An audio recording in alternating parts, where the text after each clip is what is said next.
जय हिंद साथियों, स्वागत है आप सभी का हमारे ज्ञान आरबीएल यूट्यूब चैनल पर। साथियों, आज हम देखेंगे वन के बारे में। ठीक है, कितने प्रकार के वन भारत में पाए जाते हैं और वन रिपोर्ट्स के बारे में भी देखेंगे। ठीक है, तो सारी चीज़ें देखने वाले को बता दें, ये सारी की सारी वीडियो आपके चाहे यूपी पुलिस री एग्ज़ाम हो, जूनियर असिस्टेंट हो, वीपीओ हो या फिर एसएससी का कोई भी एग्ज़ाम हो, दोस्तों सबके लिए मोस्ट इम्पॉर्टेंट है। तो चलिए शुरू करते हैं। उसके पहले बता दूं आपको कि साथियों, आप जाइए हमारे ज्ञान आरबीएल के प्लेलिस्ट में।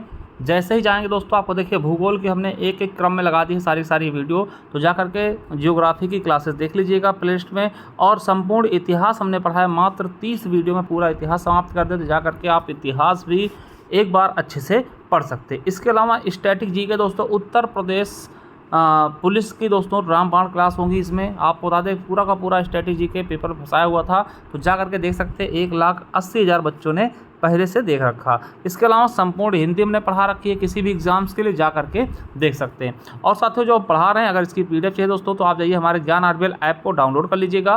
ठीक, प्ले स्टोर से ज्ञान आरबीएल ऐप डाउनलोड करिए और वहाँ पे जाने के बाद दोस्तों आप जाइए ई बुक्स वाले कॉलम में जाएंगे तो ई बुक मिल जाएंगे, कोर्सेज वाले कॉलम में जाएंगे तो कोर्सेज मिल जाएंगे। और साथियों, जैसे ही जाएंगे इस तरीके से दोस्तों आपको मिलेगा। जैसे आप ई बुक वाले कॉलम में जाएंगे दोस्तों, यहाँ पे आपको जियोग्राफी भी ई बुक मिल जाएगी, जो हमने डलवा दी। धीरे धीरे दोस्तों अपडेट होती रहेगी। ठीक है, और इतिहास की 50 रुपये में आपको मिल जाएगी, स्टैटिक जीके की 50 रुपीज़ में, और उत्तर प्रदेश स्पेशल 50 रुपीज़ में। ठीक है, इसी प्रकार दोस्तों कोर्सेज वाले कॉलम में जाएंगे तो आपका कंप्यूटर कोर्स है 199 रुपये में। ठीक है, यूपी SSC किसी भी एग्जाम्स के लिए।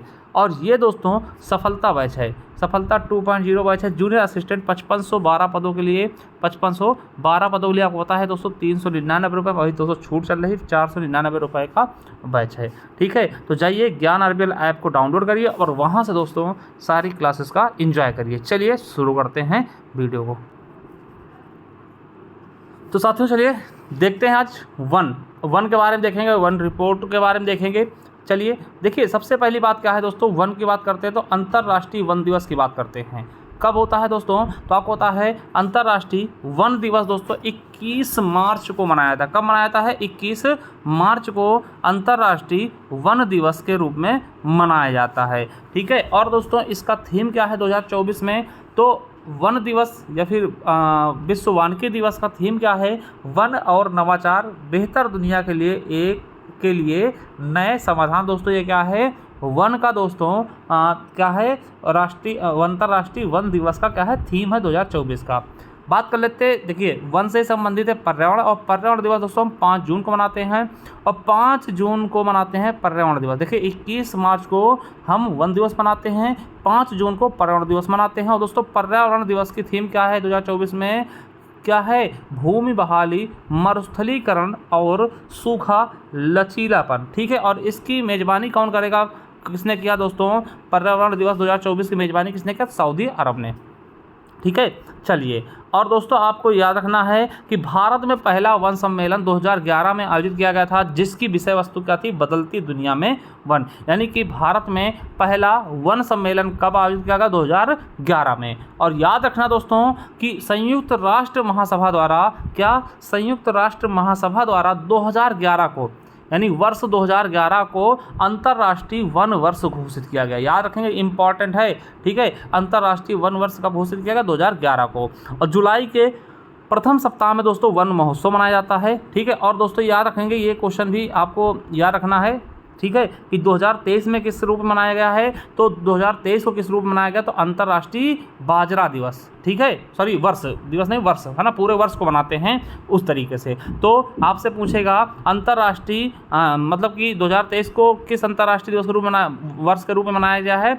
तो आपको याद रखना है अंतर्राष्ट्रीय बाजरा दिवस के रूप में 2023 को मनाया जा रहा है। ठीक है, भारत में वन संरक्षण अधिनियम वर्ष 1980 में पारित हुआ। ये क्वेश्चन भी आपके यूपी PCS में पूछा गया।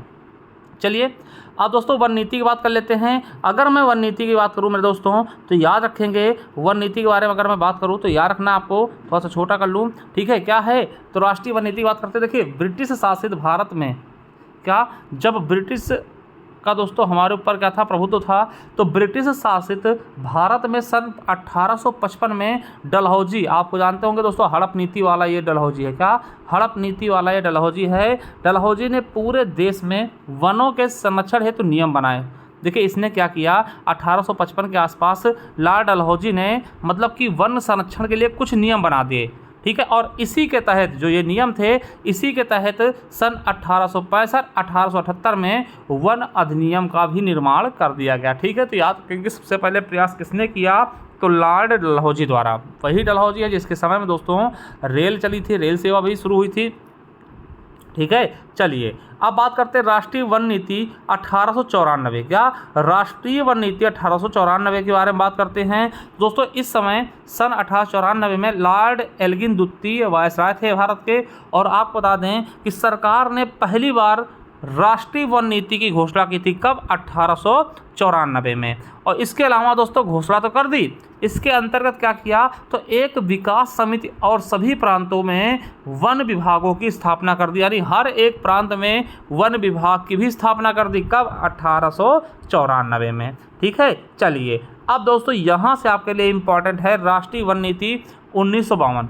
अब देखिए यहाँ से क्यों इम्पॉर्टेंट है, क्योंकि दोस्तों आपको पता है कि 1947 में हम आज़ाद होने के बाद ये हमारी पहली राष्ट्रीय वन नीति लाई गई थी, ठीक है। तो याद रखेंगे कि स्वतंत्रता प्राप्ति के पश्चात 1952 में पहली बार दोस्तों राष्ट्रीय वन नीति घोषणा की गई थी। आपकी पहली स्वतंत्रता के बाद दोस्तों पहली वन नीति कब आई, तो 1952 में, ठीक है। चलिए अब दोस्तों 1988 की देख ले, ये आपके लिए इंपॉर्टेंट है क्योंकि यहाँ से कुछ क्वेश्चन आपसे पूछे आते हैं। क्या वर्ष 1952 की राष्ट्रीय वन नीति को संशोधित करते हुए दोस्तों राष्ट्रीय वन नीति 1988 लाई गई, और दोस्तों इसके अनुसार क्या था, जो आपकी राष्ट्रीय वन नीति जो है 1988, इसके तहत कहा गया कि इसके तहत भारत के कुल क्षेत्रफल का दोस्तों 33% क्या होगा, वन होने चाहिए, यानी 1/3 भाग पर वन होने चाहिए।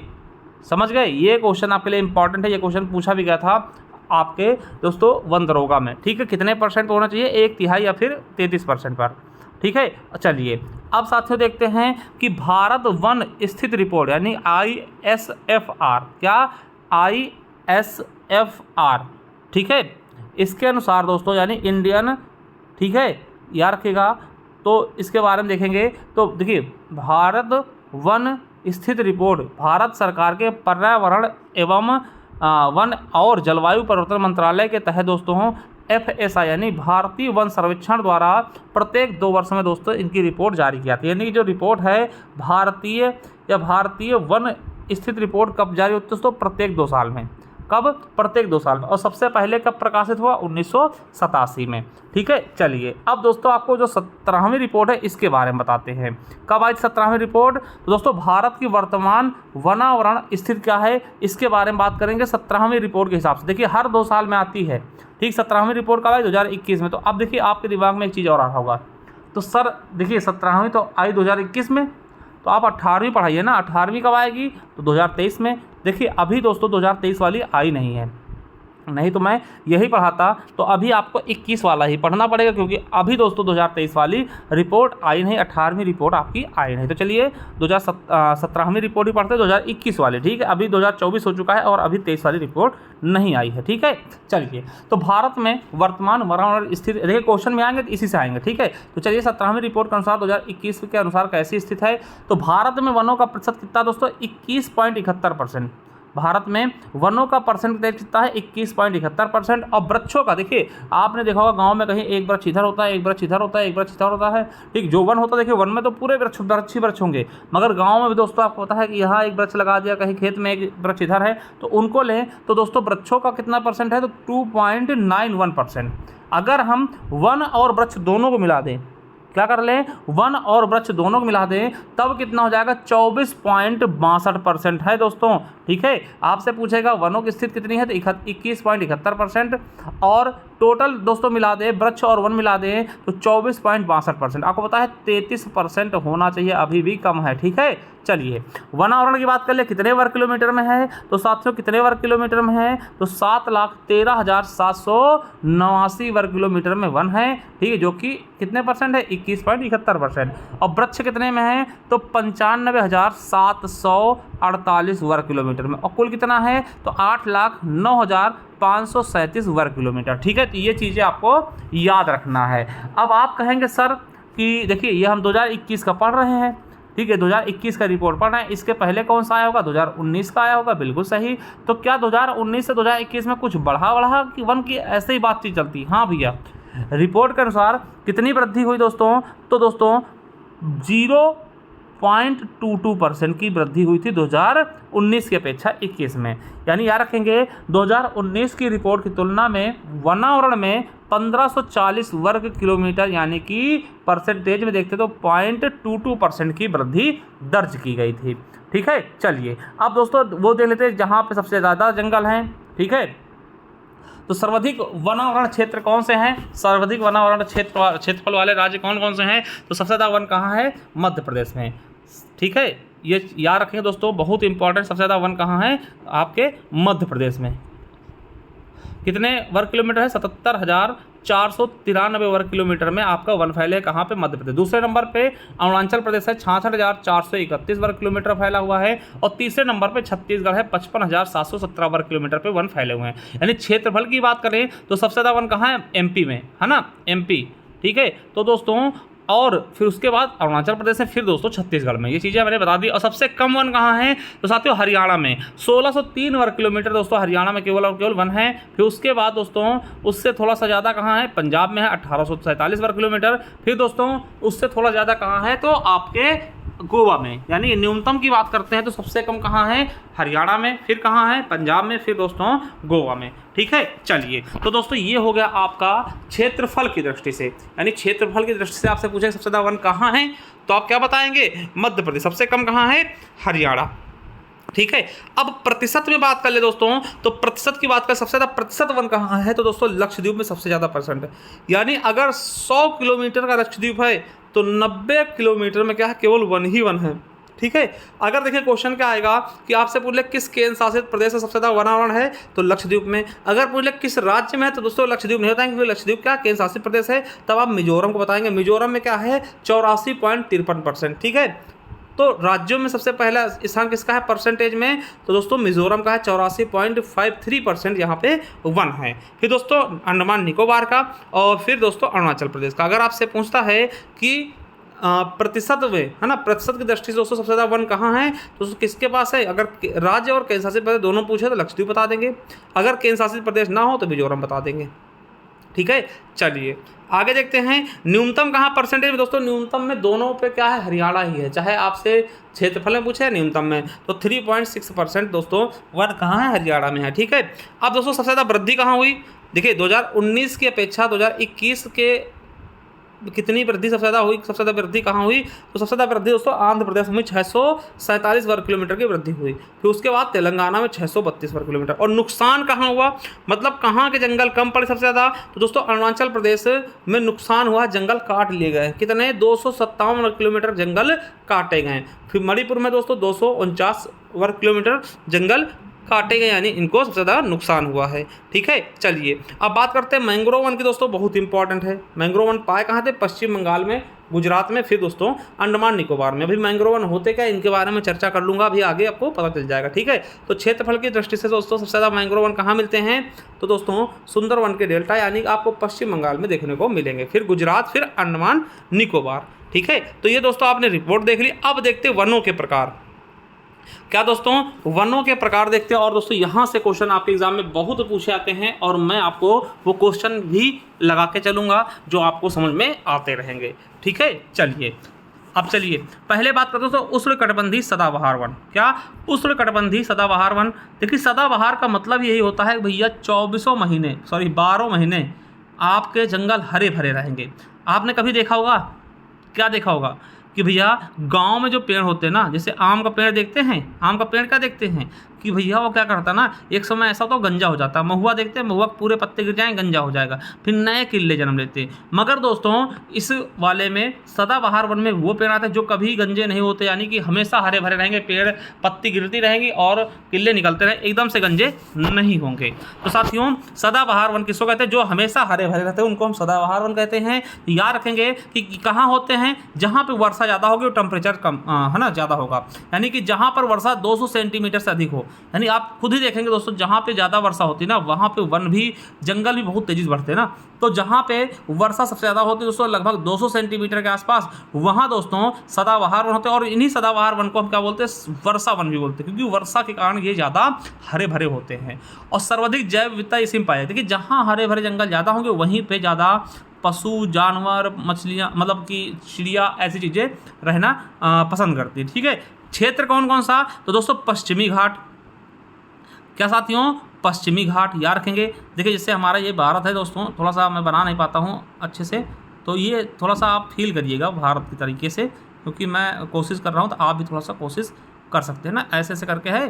ठीक, ऐसे मान ले भारत, वैसे थोड़ा सा दोस्तों पतला हो गया नीचे, कोई दिक्कत नहीं, फिर भी समझिएगा। जैसे मान लीजिए भारत है तो दोस्तों इस वाले घाट को हम क्या बोलते हैं, इधर ये जो होता है ये पश्चिमी घाट बोलते हैं ना, पश्चिमी घाट। दोस्तों यहाँ पे आपका बारिश होती है ठीक ठाक, तो यहाँ पर दोस्तों मिल जाएगा। मेघालय की पहाड़ियों दोस्तों, यहाँ पर आपको पता है हमने पढ़ाया था कि गारो खासी जयंतिया, वहाँ मिल जाएगा। ठीक है, उत्तरी पूर्वी पहाड़ी दोस्तों, यहाँ पे जो असम है यहाँ पे दोस्तों पहाड़ियाँ, यहाँ पे आपको यही मिलेंगी। अंडमान निकोबार द्वीप समूह दोस्तों, ठीक है, यहाँ पे आपको मिल जाएगा। और लक्षद्वीप दोस्तों यहाँ पर भी आपको मिल जाएगा। ठीक है, तो यहाँ पे दोस्तों ये वाले जंगल आपको मिलेंगे, यानी सदाबहार वाले। पहली चीज़ पश्चिमी घाट पे, ये देखिए पूछा गया यूपी पीसीएस में। ठीक, मेघालय की पहाड़ियों पर और उत्तरी पूर्वी पहाड़ियों पर, अंडमान निकोबार, लक्षद्वीप में, यहाँ पर दोस्तों आपको पता है कौन से वन पाए जाएंगे, उष्णकटिबंधीय वन। आपसे क्वेश्चन पूछता है कि कौन सा ये वृक्ष किस वन का है, देखिए महोगनी। कौन कौन से वृक्ष होंगे इस वन में, तो महोगनी का हो गया, रोजवुड हो गया, आबनूस हो गया, जारूल हो गया, बांस हो गया, बेंत हो गया, सिनकोना हो गया, रबर। ठीक है, और याद रखिए इन्हें दोस्तों, इन्हें हम क्या बोलते हैं, इन वनों को हम क्या बोलते हैं, उत्तरी सह्याद्री प्रदेश में इनको सोलास वन भी कहते हैं। क्या बोलते हैं, सोलास वन। ठीक है, तो चलिए तो दूसरे प्रकार के वन देखते हैं, उष्णकटिबंधीय पर्णपाती वन। क्या, पर्णपाती वन दोस्तों, ये अपने यहाँ के वन हैं। कैसे, और यहाँ पे वर्षा कितनी होगी दोस्तों, 100 से 200 के बीच। देखिए 100 से 200 सेंटीमीटर के बीच जहाँ वर्षा होती है उनको हम पर्णपाती वन कहते हैं। 200 के ऊपर जाएगा दोस्तों सदाबहार वन हो जाएंगे। पर्णपाती को कहते हैं दोस्तों, इनकी पाती पर्ण जो गिर जाती है ना, याद रखिएगा। इन्हें मानसून वन या पतझड़ वन कहते हैं, यानी साल में एक बार ये पत्ते अपने गिरा देते हैं। जैसे हम देखते हैं आम का पेड़ देखते हैं ना, तो भाई साल में एक बार वो पत्ते गिरा देगा, पूरी तरह गंजा हो जाएगा एकदम ना, फिर उसके बाल जैसे पत्ते उग जाते हैं। जैसे हम लोग होते हैं ना, गर्मियों में गंजे हो जाते हैं फिर बाल उगते हैं, वैसे तरीके से हम लोग पर्णपाती हैं। ठीक है, यानी कि मानसून जब गर्म होगा ना तो पत्ते मतलब कि गिरा देगा ना पत्ते। आपको पता है जब अभी दोस्तों क्या होगा कि ये जब आपका मौसम आता है पतझड़ का, है ना, पतझड़ का मौसम कहते नहीं, सबसे अच्छा मौसम, तब ये पत्ते गिरा देते हैं। सुनिए अब दोस्तों होता क्या है कि ये कहाँ से कहाँ तक फैले दोस्तों, उत्तरी मैदान को लेकर के तमिलनाडु तक फैले, मतलब सबसे ज़्यादा क्षेत्रफल पे यही वन है। ठीक है, ये आपका पूरा भारत है साथियों, तो आप समझिएगा ऐसे करके। ठीक है, ऐसे करके कुछ भी देख लीजिएगा थोड़ा सा। तो दोस्तों यहाँ से लेकर के ना, ये उत्तरी मैदान से लेकर दोस्तों यहाँ तक पूरे फैले हुए हैं यही वन। सबसे ज़्यादा क्षेत्रफल पे भारत के उष्णकटिबंधीय पर्णपाती वन ही फैले हुए हैं। ठीक है, इसमें देखिए इनके वो पूछता है, वृक्ष के नाम पूछता है। देखिए साग, कौन कौन से वृक्ष हो जाएंगे पर्णपाती वन के, सागौन हो जाएंगे, सखुआ हो जाएगा, साल, शीशम, महुआ, आप देखते होंगे, आंवला, आंवला पूरे पत्ते गिराते, सेमल, कुसुम, और आम, खैर, नीम, जामुन, चंदन, ये दोस्तों कहाँ किसके हैं, तो ये पर्णपाती है। देखिए आपने जामुन के पेड़ देखो गंजे हो जाते हैं एकदम से, नीम पेड़ पत्ते गिराता है ना, आम का पेड़ गिराता है, तो ये चीज़ें आप जानने वाले ना, इनको आप रटिए मत, समझने की कोशिश करिए ना। एसएससी सीजीएल और फॉरेस्ट गार्ड में पूछा गया था कि दोस्तों शीशम, साग, है ना, ये चीज़ें कौन से उसके हैं, जंगल के हैं, तो पर्णपाती वन के। और याद रखें सागौन के वृक्ष दोस्तों सबसे ज़्यादा कहाँ पाए थे, मध्य प्रदेश में पाए थे। ये आपके पेट और एमपी पीसीएस में भी पूछा गया कि सागौन के वृक्ष, सागौन के जंगल कहाँ पाए थे मुख्यतः, तो आपके मध्य प्रदेश में ज़्यादा पाए थे। चलिए अब दोस्तों देखते हैं कि उष्णकटिबंधीय वन जिनको कंटक वन कहते हैं, क्या बोलते हैं, कंटक वन बोलते हैं दोस्तों। कंटक मतलब क्या होता है, यहाँ पे पानी कमी से इनकी पत्तियाँ कांटों में बदल जाती है, यानी कि यहाँ कांटे पाए जाएंगे अधिकतर मरुस्थल क्षेत्र में ना। याद रखिएगा जहाँ 70% से 70 सेंटीमीटर से वर्षा कम होती वहाँ पर्णपाती कंटक वन पाए जाए, कांटेदार वन ना। एसएससी सीजीएल में पूछा गया, सीजीएल में पूछा गया। पानी कमी से इनकी पत्तियां कांटों में बदल जाती है, इन्हें कांटेदार वन भी कहते हैं। क्या बोलते हैं इन्हें, कांटेदार वन बोलते हैं। कहाँ कहाँ पाए जाएंगे दोस्तों, तो दक्षिण पश्चिम पंजाब में, जहाँ पे दोस्तों थोड़ा सा मतलब कि पानी की व्यवस्था कम होती है, हरियाणा में, और मुख्यतः दोस्तों राजस्थान और पश्चिमी उत्तर प्रदेश में दोस्तों थोड़ा बहुत है ना, मुख्यतः राजस्थान इसका टारगेट होता है दोस्तों। कहाँ पूछा गया इससे क्वेश्चन, तो देखिए स्थान पूछ लिया था ना। देखिए यूपी ट्रिपल फॉरेस्ट गार्ड में पूछा गया, एसएससी सीएचएसएल में पूछा गया 2022 के। वृक्ष कौन कौन से होंगे, जैसे दोस्तों बबूल हो गया, खैर हो गया, खजूर हो गया, नागफनी कैक्टस हो गया, बेर हो गया, कीकड़ हो जिसमें कांटे पाए जाएंगे वही वृक्ष आएंगे। अथवा छोटे छोटे दोस्तों झाड़ झंखाड़ भी इसी में आते हैं। याद रखिएगा उष्णकटिबंधीय कंटक वन में कौन कौन आएंगे, तो बबूल हो गया, खजूर हो गया, नागफनी हो गया, कैक्टस हो गया, हाथीचिगार, बेर, कीकड़, ये सभी के सभी दोस्तों उष्णकटिबंधीय कंटक वन में आते हैं। ठीक है, इनमें कांटे पाए जाएंगे दोस्तों। चौथा है पर्वतीय वन। पर्वतीय वन आप जानते हैं दोस्तों पर्वत के क्षेत्र पाए जाते हैं। आप जाते हैं दोस्तों उत्तराखंड जाते हैं, मनाली जाते हैं घूमने, तो देखते हो दोस्तों बड़े बड़े वन पाए जाते हैं, बड़े बड़े खूब गहरे मतलब गहीन टाइप के ना। तो दोस्तों पर्वतों में पाए जाने वाले उनको हम क्या बोलते हैं, पर्वतीय वन बोलते हैं। हिमालय में पाए जाएंगे मुख्यतः। ठीक है, इसमें से देवदार हो गया, स्प्रूस हो गया, है ना, सिल्वर फर हो गया, चीड़ हो गया। चीड़ पूछा गया, ये किस प्रकार का वन है, तो पर्वतीय वन का प्रकार है। ठीक है, चलिए इसके बाद दोस्तों मैंग्रोव वन या ज्वारी वन। क्या साथियों, मैंग्रोव वन या ज्वारी वन, यहाँ से क्वेश्चन आपके मिलते हैं।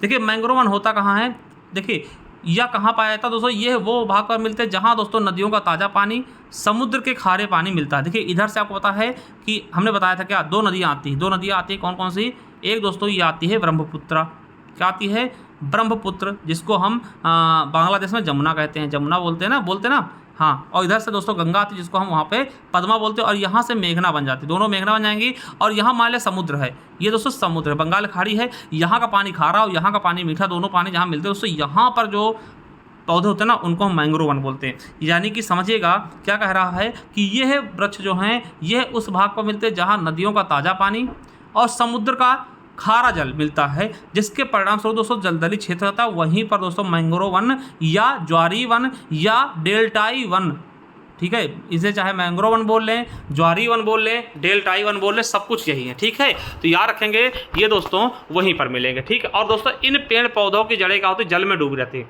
ठीक, इनमें मिट्टी नहीं, इनके पेड़ पौधों की जड़ जो हैं वो जल में डूबी रहेंगी। ये आपके आरआरबी एनटीपीसी में पूछा गया। कहाँ कहाँ मिलते हैं दोस्तों, जहाँ पे डेल्टा बनेगा, चाहे सुंदरवन डेल्टा सबसे इंपॉर्टेंट, सबसे ज़्यादा मैंग्रोव वन कहाँ पाए जाते हैं, तो आप बताइएगा सुंदरवन डेल्टा कहाँ पर पड़ता है, तो पश्चिम बंगाल में। ठीक है, गंगा गोदावरी कृष्णा आदि के डेल्टाओं में दोस्तों ये आपके आरआरबी एनटीपीसी में पूछेगा क्वेश्चन।